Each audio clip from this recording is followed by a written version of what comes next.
Have you been thinking about a little RGB LED light for your video production? Well, in the last couple of months, there's been a bunch of new releases in the less than $30 category.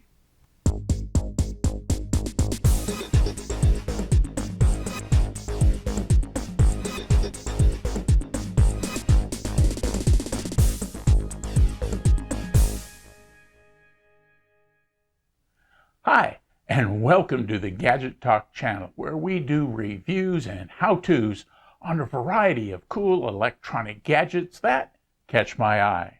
In this video, we're going back to one of the primary categories from the beginning of the channel, that being video and videography accessories.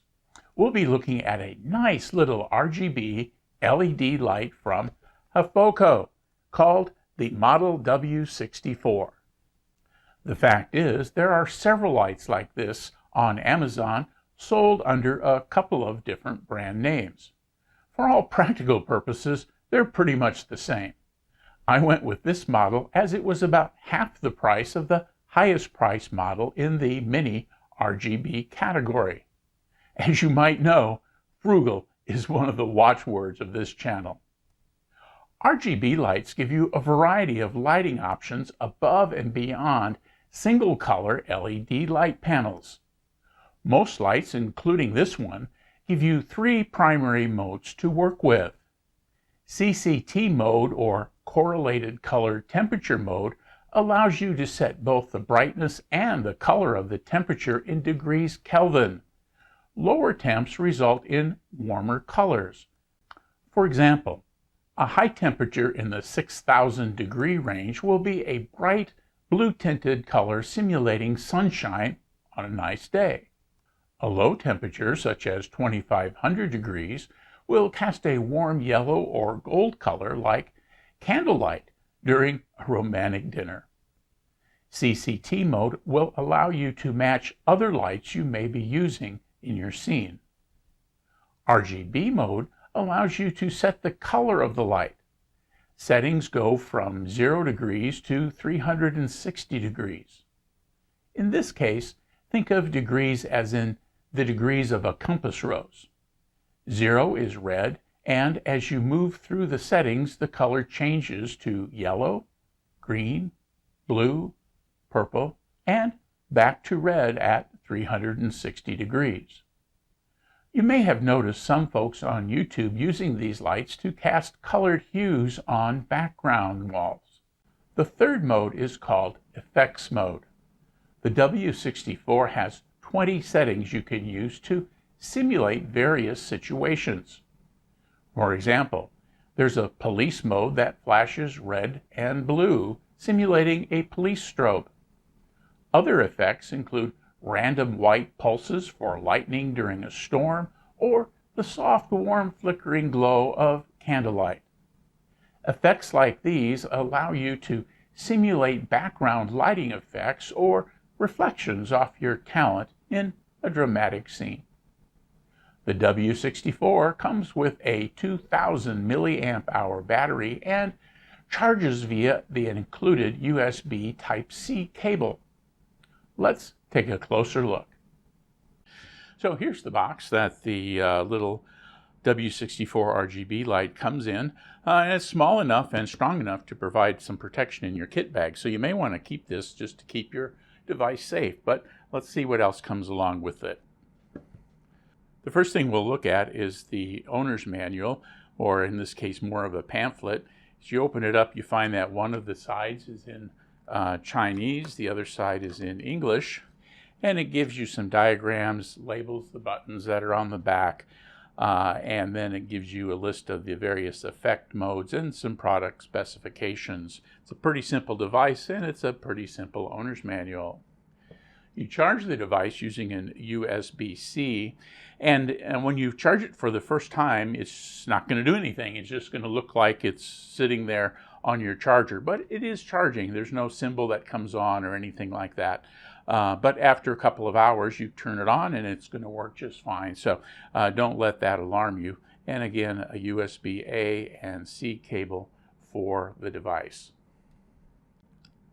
And so here's the device itself. It's got a diffuser on the front, or kind of a opaque white color screen over the LEDs.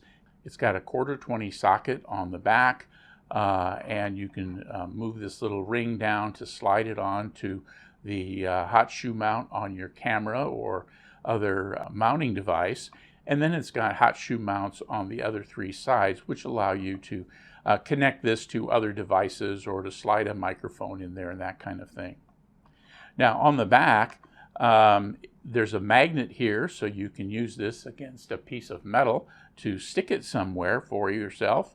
The on-off button is right there. And then across the bottom is a color range. It kind of looks like a bit of a rainbow, but it gives you an idea of what the various colors are as you move through the degrees of color. So it starts with kind of a red, moves to orange, finishes up in purple, and then back to red as it moves around the color wheel.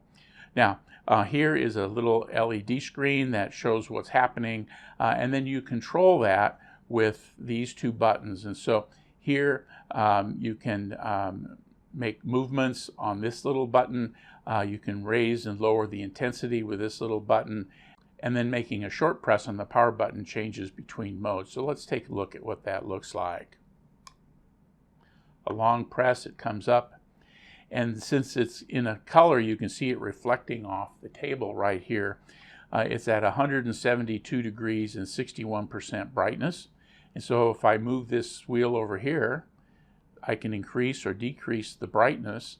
And then if I move this wheel over here, I can increase or decrease the color temperature here in the RGB mode. You can see that it's starting to turn a little bit more green. A short press on the button changes it to the various effects modes. So in this case, it's in police mode. Again, I can change the mode here with this little button on this side. It's an ambulance now. Go up to channel 3, and it's red and white flashing.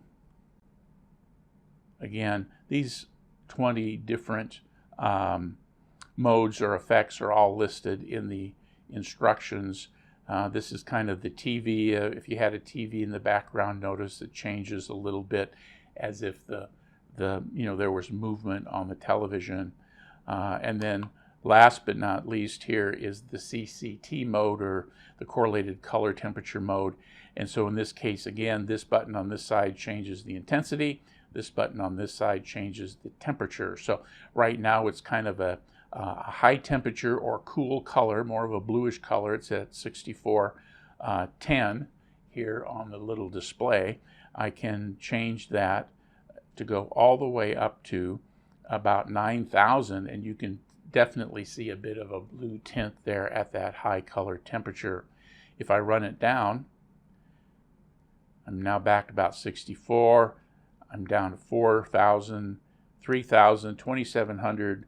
Go down to the lowest setting of 2,500, and you can definitely see it's a warm color hue when you have a low color temperature. Those things are kind of inversely related in terms of how we normally speak about it. I'm going to turn the brightness down and then turn it to face the camera and hopefully not blow the thing out. But you can see that you can start to see the various LEDs come through when the intensity is lower, and you can see that there are 1, 2, 3, 4, 5, looks like rows of LEDs there behind this translucent screen. So here's the HAFOKO version of this mini-sized RGB LED light for mounting on either your camera or a small tripod, or using the magnet and hanging up it against a wall to provide you with some scene setting that is more than just brightness. The W64 is a handy tool with a small form factor for easy transport in your kit bag. It's reasonably bright, and with a 1/4-20 mounting socket and cold shoe mounts on all 4 sides, it can be used alone or gang together with other lights or mics. I've got a couple of RGB lights and use them regularly. One of the things that I've noticed is that the prices asked for these cool little accessories has plummeted in the last year. Larger sized camera mounted RGB lights that I paid over $100 for are now available for half that. Mini RGB lights like this W64 provide much of the brightness and all of the functions of more expensive models for much less. This one is currently on Amazon for about $16. Hey, if you found this video helpful, please click on the bell icon below the video and subscribe to the Gadget Talk channel. Click the bell icon to be notified when I post new videos. Thanks for watching.